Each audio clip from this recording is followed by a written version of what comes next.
les potos, on se retrouve aujourd'hui pour la revue de l'épisode 6 de Vinland Saga. Un épisode quand même assez intéressant, même s'il était quand même assez lent, si je peux le dire comme ça. Mais en vrai, il y a eu beaucoup de choses qu'on a eu à apprendre de cet épisode. Allez, sans plus attendre, c'est parti. Alors, l'épisode commence avec vraiment un saut dans le temps. On ne nous a pas montré comment est-ce que Thorfinn et Einar ont travaillé pendant tout ce temps, mais je pense qu'on est allé, 2 ou 3 ans après, où on a un Thorfinn et un Einar, qui est quand même vieilli. Et donc là, en fait, ils sont en train de se débrouiller. Ils ont quand même réussi à défricher pas mal de terre, mais tu vois, il leur reste encore beaucoup. Et en fait, ils ont besoin de cheval parce que sinon, ils vont être là encore 3 ans plus tard et ça, ils n'auraient pas forcément terminé leur quota pour se libérer. Donc là, du coup, ils se décident à aller trouver un cheval. Et du coup, personne ne veut leur donner de cheval parce qu'apparemment, je sais pas ce que le monde a contre eux dans ce village-là, mais en fait, on les hait. Que ce soit Thorfinn ou Einar, là, ils ont le traitement dur. Personne ne veut rien leur donner, on leur refuse de leur donner un cheval. Et du coup, là, ils ont rencontré le vieux. Le vieux, qui est un personnage très intéressant, franchement. Et donc là, du coup, le vieux leur dit, ok, je vous donne mon cheval, mais vous m'aidez. Vous allez m'aider à faire mes travaux avec moi.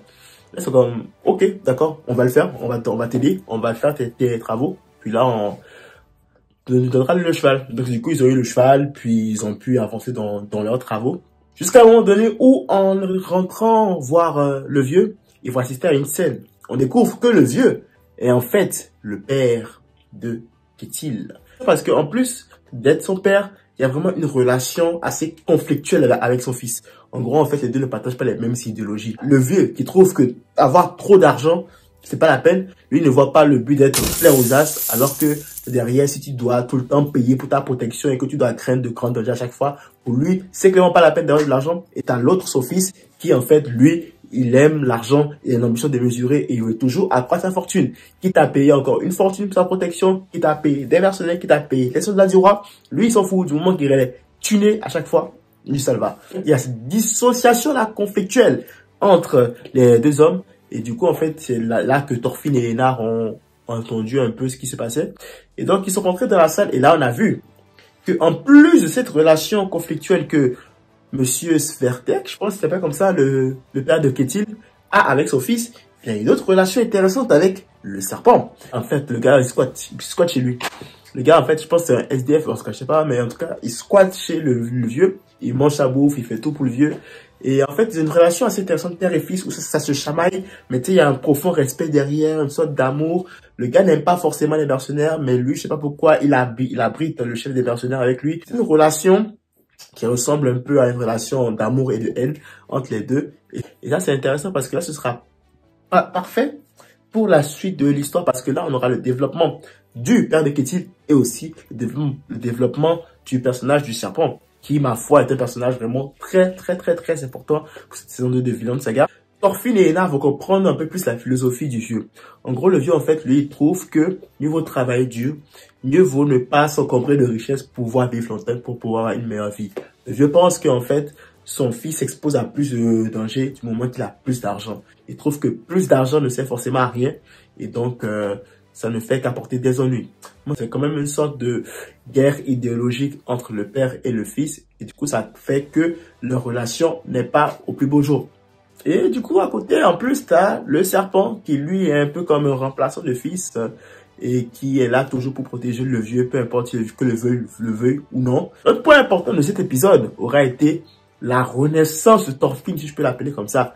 Thorfinn qui maintenant, en fait, est en train de découvrir des aspects de la vie qu'il n'avait jamais découvert pendant son épopée avec Askeladd. Des aspects de la vie auxquels il n'aurait jamais imaginé parce que dans sa tête, sa première vie, si je peux l'appeler comme ça, en fait, était dirigé par un seul et même objectif, la vengeance. Il voulait se venger d'Askeladd et pour lui, tout ce qui comptait, c'était pouvoir se venger d'Askeladd, c'était pouvoir buter Askeladd. Donc, tout ce qui avait autour ne l'intéressait pas et lui, il ne jurait que par le sang, par l'épée, par la guerre et tout le reste. Là, du coup, maintenant, une fois maintenant que ce qui s'est passé se passa et que maintenant, malgré lui, il s'est vu exposé à une nouvelle vie, il commence à découvrir certaines choses, tu vois, parce qu'il ne savait même pas que pour récolter, pour semer du blé, ça se faisait à l'automne, il ne savait même pas comment semer le blé et tout.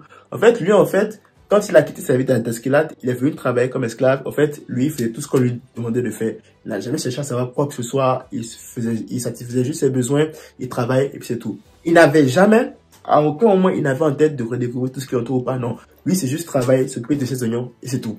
Donc là, du coup, c'est là que Ena comprend qu'en fait, que Thorfinn, en fait, c'est qu'un gros bébé qui ne connaît rien à la vie et que de sa vie passée, il a eu une expérience, mais que maintenant qu'il est en train de découvrir c'est quoi la vie, en fait, il sait rien. Et donc là, du coup, c'est beau parce que là, en fait, tu vois un Thorfinn qui va enfin, même si c'est vraiment un âge très avancé, qui va enfin découvrir les autres facettes de la vie autres que la guerre, le sang, la vengeance et tout le reste. Et c'est beau parce que, en plus de ça, maintenant, il va découvrir un concept très intéressant, l'amitié. Parce que oui, à la fin de l'épisode, j'étais une discussion assez légère avec Enar. Enar lui balance comme ça qu'ils sont potes. Et là, Thorfinn lui dit, ah bon, on est potes?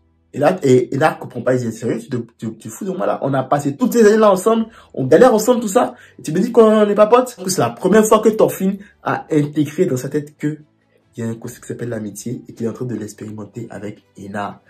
Avant qu'il était Askeladd, en fait, genre, il n'avait pas le temps de penser à tout ça, il n'avait pas le temps de penser à l'amitié, tout ça. Et puis en plus, c'était le plus jeune de l'équipage.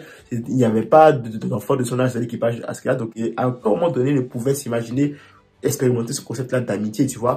Pour la première fois maintenant, il va expérimenter ce concept et il va répondre à Enar en disant, ouais, nous sommes amis. Et c'est beau.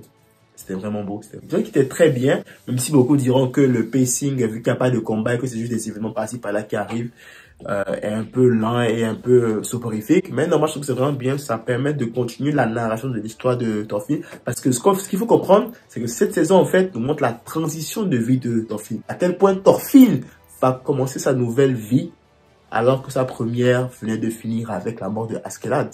Petit défaut par contre, par rapport à l'épisode, au niveau de l'animation des visages de Thorfinn et de Enar en particulier, c'était une animation qui avait été faite dans le manga, qui était vraiment très réaliste, qui était vraiment très poussée. Et ce visage-là, en fait, je trouve qu'il est un peu trop, je sais pas si je vais dire adouci ou bien il est un peu trop...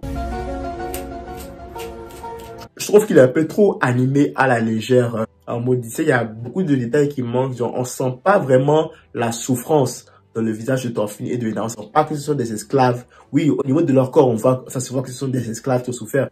Mais au niveau de leur visage, le visage reste quand même encore correct. Alors que dans le manga, quand tu vois comment les détails sont faits dans les dessins du visage, tu sens vraiment en fait que c'est des esclaves. Tu sens vraiment que c'est des gars qui en bavent à chaque jour. Versus dans le manga où ils ont un visage quand même propre, clean et puis bon. Et du coup, je pense que c'est pas très représentatif. Et donc, c'est un défaut mineur que je trouve à cette animation-là. Je l'ai remarqué plus dans cet épisode-là parce que c'est dans cet épisode-là qu'on a pu voir les sauts de temps où on avait, par exemple, avant le cheval, je pense que c'est 2 ou 3 jours se sont écoulés. Puis après le cheval, encore du temps s'est écoulé parce que là, ils ont commencé à pousser la barbe et tout. Je me disais quand même qu'ils allaient mettre l'accent sur ce détail-là dans l'anime, mais bon, je pense que ça a manqué détail mineur en vrai, sinon à part ça, très bon épisode encore, ça a l'air clean, et puis, que dire, Vinland Saga, chaque semaine, nous régale avec cette saison à l'histoire magnifique. Voilà, c'est toute cette petite revue de Vinland Saga, saison 2, épisode 6. Si t'as aimé la revue, n'hésite pas à liker et laisser un commentaire, ça fait toujours plaisir. Si t'es pas encore abonné, abonne-toi, ça fait encore plus plaisir. Max de like, max de partage. On se retrouve très vite pour de nouvelles vidéos. D'ici là, prenez tous soin de vous et de vos proches. Que la force vous accompagne.